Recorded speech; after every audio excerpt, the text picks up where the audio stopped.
Welcome to Offstage with Jordan Baylor, where you'll discover the stories behind the movers and shakers in the entertainment and business world. Now here's your host, Jordan Baylor. Welcome to Offstage with Jordan Baylor. This is episode 3, and I have a very special guest for you today. Artist and serial entrepreneur Lee Selman. She has a lifestyle where she works and creates on her own terms, building the e-commerce business, Paleo Treats, sweets without any starch, gluten-free, grain-free, dairy-free, soy-free, no preservatives. I do have to say the snacks are freaking delicious, and the growth of the company has gone up year over year. But that's not the only thing to Lee. Lee moves to the beat of her own drum. So when you meet her, she has a magnetism to her speech that draws you in, and an ability to describe and inflame a passion creatively within you that is very, very rare when you meet people. So when you hear her thoughts, you know you're in the presence of a person who's constantly shying away from conventional thinking and prefers to bet on themselves. Through that hard work, Lee has built a lifestyle where she works and creates on her own terms. In this interview, I bring to you Lee Selman. Hello, everybody. Welcome to Offstage with Jordan Baylor. I have on the line Lee Selman, the king of Paleo Treats, and artist, one half of the artist collective Man Rabbit, a published book author. It'll take me a long time to list off all our accomplishments. But how are you doing today, Lee? I'm doing awesome. Yeah, thanks for having me. It's rad. It's so good to have you. So good to have you. Yeah. So first off, I want to get into like the origin story of Paleo Treats. How did the company come about for people that aren't aware? And what is it exactly that you do for people that, aren't aware? So Nick and I have had, multiple, we're serial entrepreneurs. We've had some successes and some failures where, companies didn't do so well and, lost everything. And so in 2009, we had a friend moved in that was eating the paleo diet. And it was so much. Paleo is just carnivorous, just straight meat. It's gluten, grain, and dairy free, and no starch. And it's actually, you don't eat a ton of meat. You just eat quality meat. So it's a very nutrient dense diet that doesn't have a lot of filler in it. Now, when you first heard about the paleo diet, were you attracted to it, or were you like a little off put by the diet? The guy that turned us on to it was pretty cool, and he's turned us on to quite a few cool things. So we just went with it. And so we started eating, we got all the gluten, grain. So that means no rice, no soy, no corn out of our diet, no dairy. And we started eating, basically your plate looks like a bunch of nutrient dense veggies, like a huge salad and a little tiny bit of meat that's raised properly. That means no hormones, nothing like that. So when you go for quality, you end up eating less, right? Yeah. You think about it. And so stuff like corn, soy, rice, flour, it just takes up a lot of space in your gut, but it has very little nutritional value. Right? Yeah. It's just like styrofoam in your gut. And so your body is constantly in a state of starvation because you're not giving it any nutrients. And you think about the standard American diet is mostly, rice, pasta, bread. And carbs. That's carbs. And it's a concept left over from World War II when we had to feed massive amounts of people and we became crop-based, right? So everything has corn in it. Everything has wheat in it, flour. And, we had to feed massive amounts of people. And so, we had to fill their gut. And it's then that became subsidized by the government. And, they created this food pyramid saying, get your whole grains in. Yeah. But you think about it, it just fills your gut. And what your body needs is it doesn't need calories. It needs nutrition.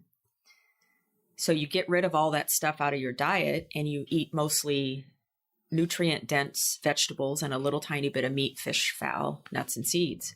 So that's basically what the paleo diet is. And it makes a lot of sense logically, once you start And once you start eating that way, you start feeling better. Dairy was really huge. We're the only species that drink milk from another animal, Yeah. Right? Squirrels don't drink from dogs, that type thing. Mm-hmm. So once you start getting those things out of your diet, you start feeling better and your energy level goes up, that's the biggest thing, because your hormones will start balancing out and your energy level goes up, and it just makes you a more productive human, right? Mm-hmm. If you feel better. You feel better, you can do more. You told me Yeah. that your energy levels sometimes are just through the roof. Oh, yeah. If you are doing the diet, you can work for like 15, Yeah. 16 hours straight. And I was just like, whoa, Yeah. this is insane. Yeah, we're really big on sleep. So we get, sleep's really valuable. So it's, it's not just eating right. It's also like exercise, getting, plenty of sleep, getting the rest you need, getting a little bit of sunlight, hanging around cool people, getting out to nature, stuff like that. So, yeah. So the guy that introduced you to paleo, the diet, you were able to build a business around this diet. Can you tell me about like how that came about? Yeah, we were eating paleo and started feeling, amazing. This was 2009 and there was nothing to eat for dessert. And, you go get a tub of Haagen-Dazs, but, that food doesn't just disappear as soon as you put it in your gut. It takes about a week to work its way out of your cells, right? Because it's so, you go off the wagon. And we thought, man, it would be so awesome to be able to have a dessert that follows these same guidelines. And so we made 2,000 of them in our tiny little kitchen by hand and took them up to one of the first CrossFit games. And there was 3 booths. It was Panda Express, us, and a meal delivery service that's long gone. And we were thinking, well, it was dusty, and we'll think of, we'll just end up giving it away the morning of the second, giving it away. Yeah. And we ended up selling out the morning of the second day. And that's when we realized we had something. And we're really into quality. So we wanted to make a dessert that was as healthy as your healthiest meal, and just take the guilt out of dessert. So we've been going strong ever since. And our biggest thing is don't sacrifice quality and be good enough to be discovered. We haven't changed our product. We're really picky about taste. We only have 6 of them. So. Wow. Yeah. See, I'm pretty sure a lot of people have requested flavors or wanted you to, kind of, maybe other companies have approached and want to do like a brand collaboration or, kind of do like some Ben and Jerry's. They do so many different flavors. Yeah. How do you stay true to yourself and just constantly say no to opportunities like that? We've had a lot of people come in and, kind of circle the wagon, and they want to blow us up. Those are the words that gets used. And it's nice. We had Whole Foods approach us in 2010 or 2011, to go into Whole Foods. And they go, well, we have such a tiny gluten-free section. And we were like, but the ingredients it's just Whole Foods, And they said, oh, we'll just visit it next year. And then Nick and I decided to go direct to consumer. And so we just ship mostly direct to consumer now. We wanted to control the experience. And, our biggest thing is we stick close to we want you to taste every treat, and we want you to be blown away by it, regardless of whether you eat paleo or whatever, vegan or, whatever you're eating. We just want you to be blown away. And I think whether it would be the same whether we were selling bicycle parts, we want to contribute something to the world instead of just sitting, making a product to sit on a shelf and take up space. We want to do something good that tastes incredible, blows your mind. And it's a long-term play, I would like to add that I've had all the flavors, and they're all, I'm not vegan. Yeah, you anything. did. They're all delicious. They're all delicious. Like just really, really good treats. She was like blowing my mind and just talking about the ingredients, and it was all just natural. Like she said, the Whole Foods, and I was like, what? Like, because it's a cool concept if you think of, I can eat a dessert and it's not going to make me feel like crap, or it's not going to have a bunch of crap in it. It's pretty rad. So when you first started Paleo Treats, did you have a job at that moment? Nick had a job. Nick had a job, and he was kind of carrying the finances of that. And then he quit, and we were all in. I don't know, maybe 2011. That's nice. Yeah, and we've done consulting. We had an ATM business for a long time that kind of carried us, and we're bootstrappers. Yeah, you're an Scrappers and entrepreneur. scrappers. Yeah, you're an entrepreneur that's had like several different types of businesses. I remember you told me you had like a fashion business that was. What stores were you picked up in? I don't remember. We had a clothing business called Quiet Hero, and it was art on tees. And we were in Nordstrom and Fred Siegel, and we actually that company failed. We had to actually file for bankruptcy on that one. And we lost it when everything kind of crashed. A bunch of people ended up owing us a lot of money. So they defaulted on their loans and it hurt you. Yeah. Yep. Yeah. So, but it's gonna happen. It just sometimes happens in business. Yeah. Gotta try.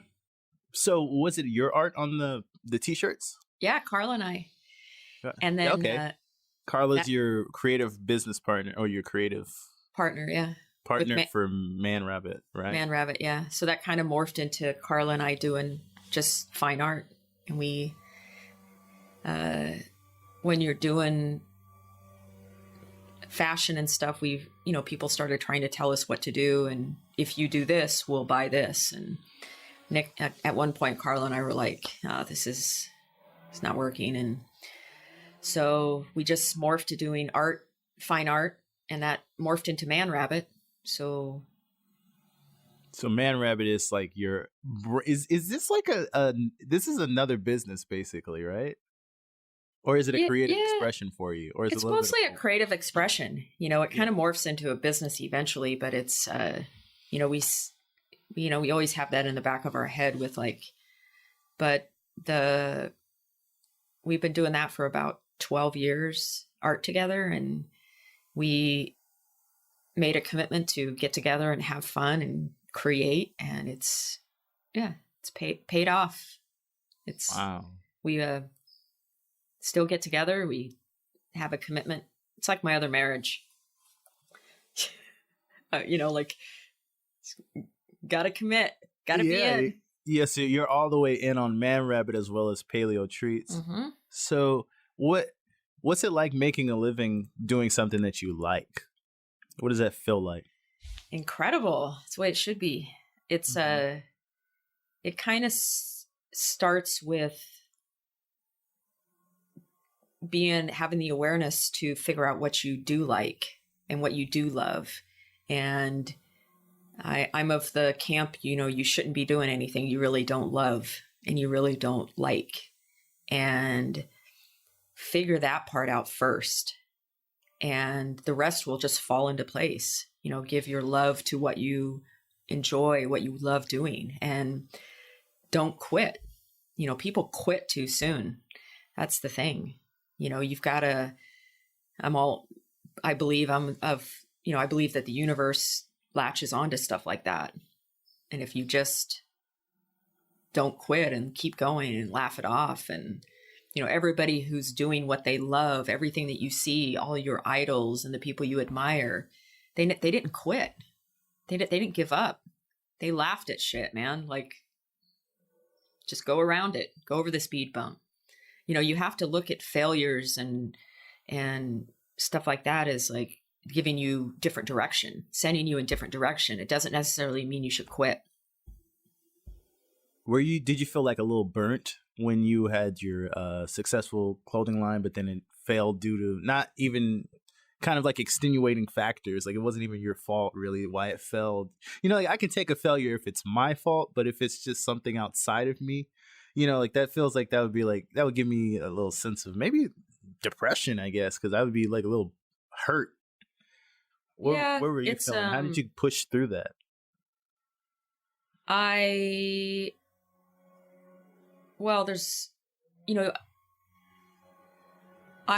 take full responsibility for everything that goes on. I want full responsibility. If something failed, that was because of me. And it doesn't really, then I learn from it. I don't really learn anything, or nothing ever changes if I blame something outside of myself for my failure. So if I own it, then I can learn from it and move on.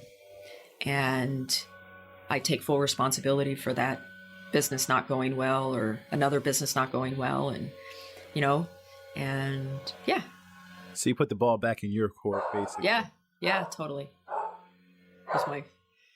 How do you structure your day-to-day and balance the workload between being an artist and a business owner?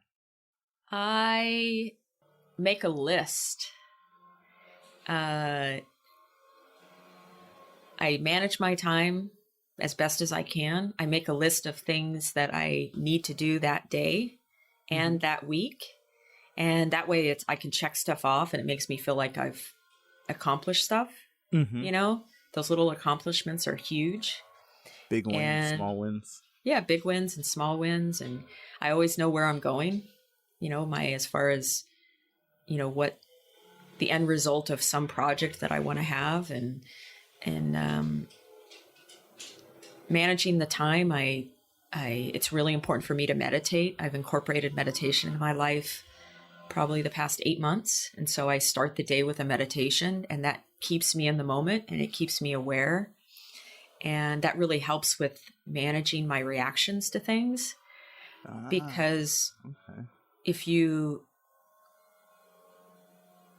keeps your distance from stuff that's kind of happening. And if I'm not reactive to every little crisis that comes up, I can maintain my energy better and make better decisions. So that's been super valuable for me. And it creates mindfulness. So I don't react as much as I used to. So my energy level's better. You used to film maybe like a sense of overwhelm and I got so much stuff to do. And now with your mindfulness, you can focus on the now to really push through and get things done. Yeah. And not burn energy unnecessarily. It's when you meditate, you can, you manage your thoughts. You don't latch onto things. You don't latch onto, bad experiences, or, you think about if you're driving and somebody cuts you off, and if you get mad, you're going to burn up a lot of energy. You're going to burn up a lot of energy. It's a waste of time. Try to write down his license plate number so you can go on Google and find out where he lives. Oh, yeah. Some people take it too far. Yeah. Some people take it too far. It's a waste of energy. Yeah. So you are able to get all that done through mindfulness, as well as get your creative expressions out as well. Does the mindfulness help with that too? Oh, yeah. Yeah. There's a really cool app called Waking Up.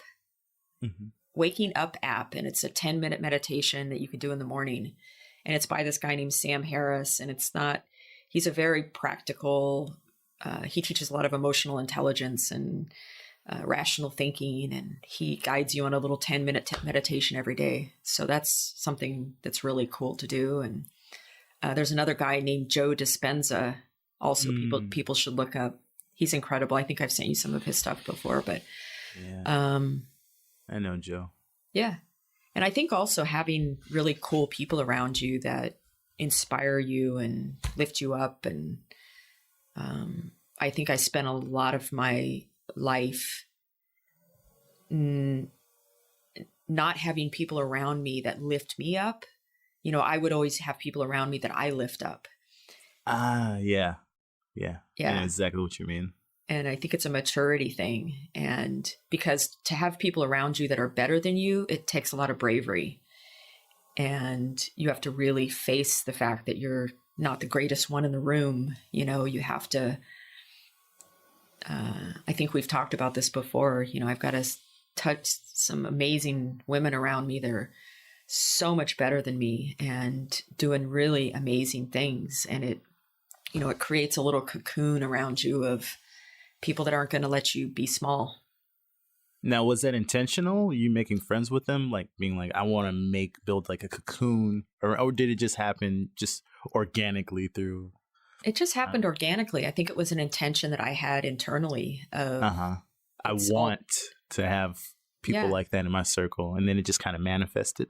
Yeah, or I want to blank. I want to have a successful business, or I want to be a successful artist. And so, who do you hang around with then? You hang around with artists that are doing things, that are thinking outside the box. And then if I want to have a successful business, who do I hang out with? I hang out with people that have successful businesses so I can learn from them.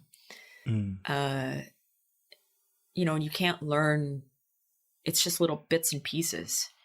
And I have a lot of really cool people in my life, from, admirals to artists to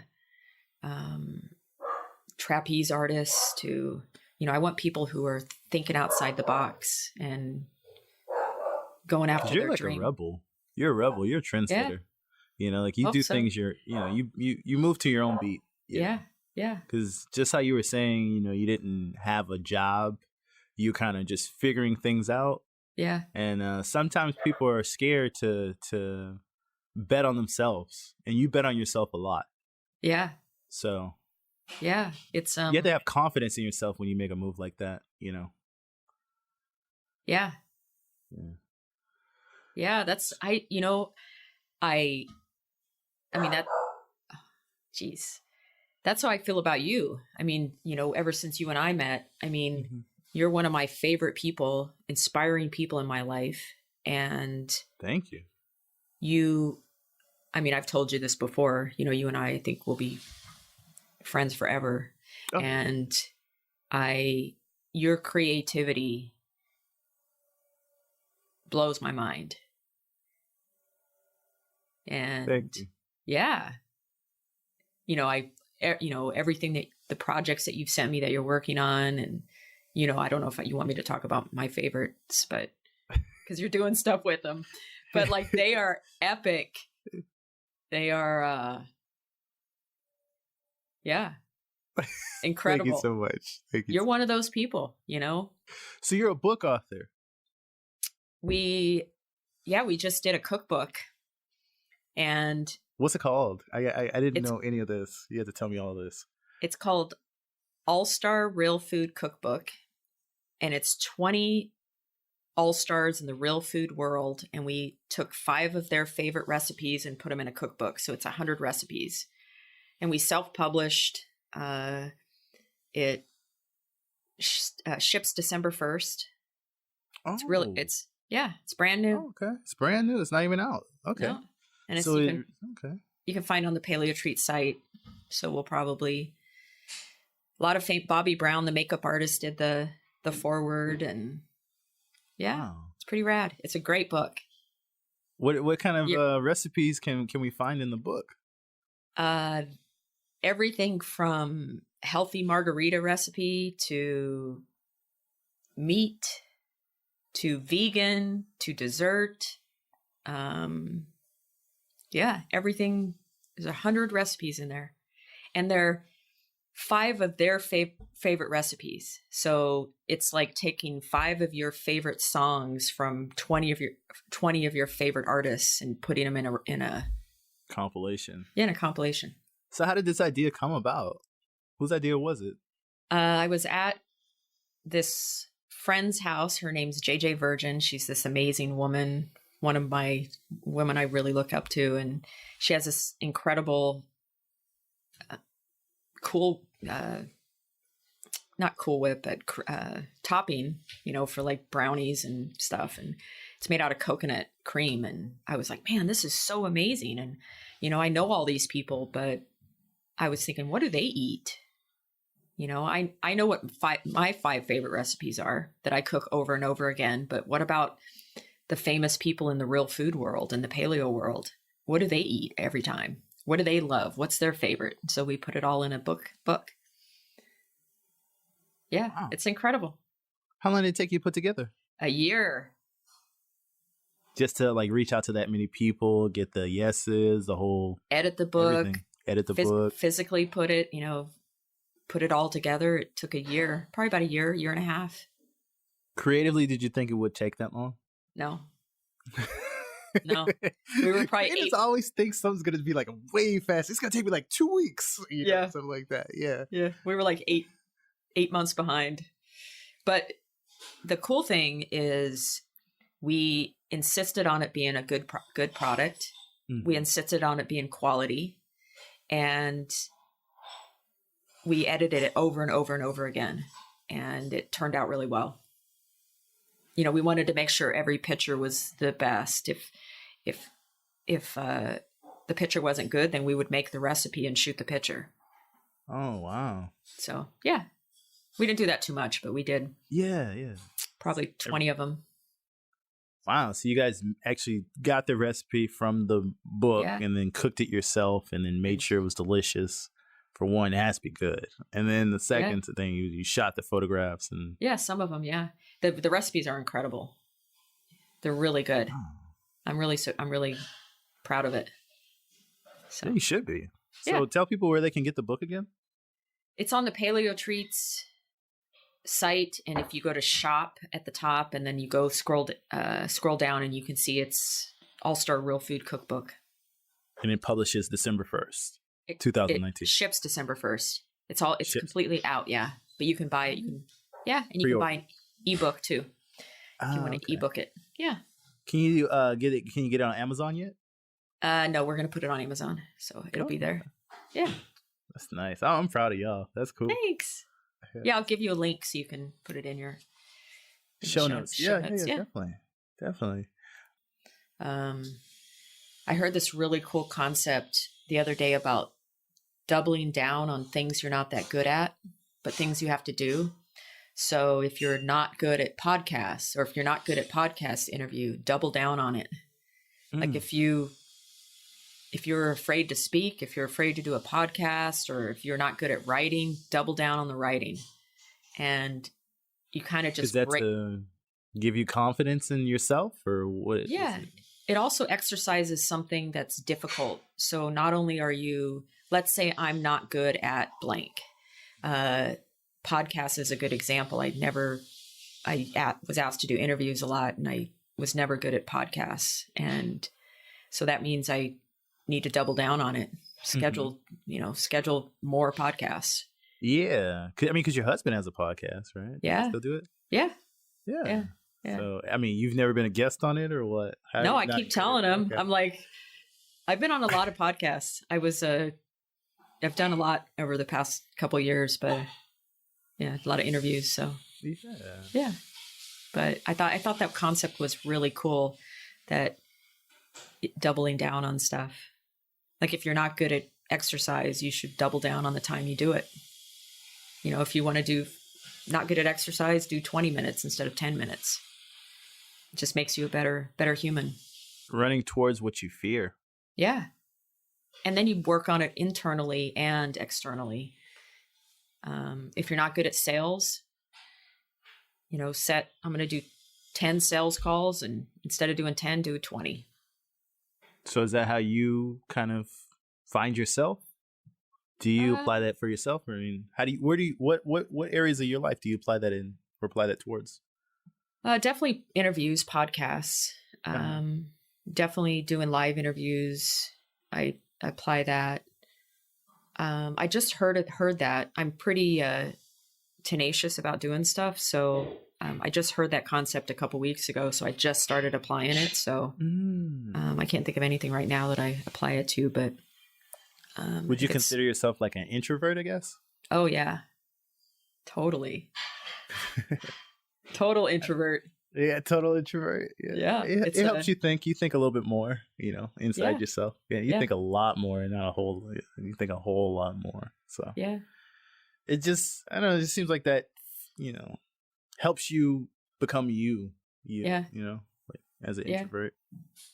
Yeah, it's introvert means how you get recharged. So if that means I get recharged by being alone, it doesn't mean I can't be an extrovert, but it's all how you get recharged. So Nick gets recharged by being with other people. Mm-hmm. I get recharged by being alone. So that's all just how you get recharged. Neither one are good. It's not a good or a bad thing. Good or a bad thing. It's just how you work. Yeah. How you maneuver. Yeah. Was there anything you want to leave the audience with? Just find out what you love doing and keep going. Don't stop doing it. How do you find out what you love doing? What lights you up? What gets you excited? Makes you happy? Puts a smile on your face?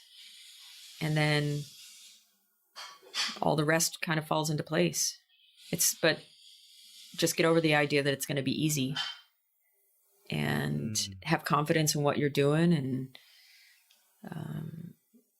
I look at some of the stuff that you've done also and what some of the stuff you're doing and the writing I've seen and it's a natural that you're meant to be doing that and sharing it with the world for sure. So, yeah. And where can people find you? Instagram, Paleo Treats on Instagram and Man Rabbit on Instagram. That's the best place. That's where I find it a really cool way to express ourselves artistically. So we have a lot of fun with it. It's pretty fun. So, yeah. All right. So this has been another episode of Offstage with Jordan Baylor. And thank you so much for your time, Lee. Oh, yeah. Yeah. Thanks for having me.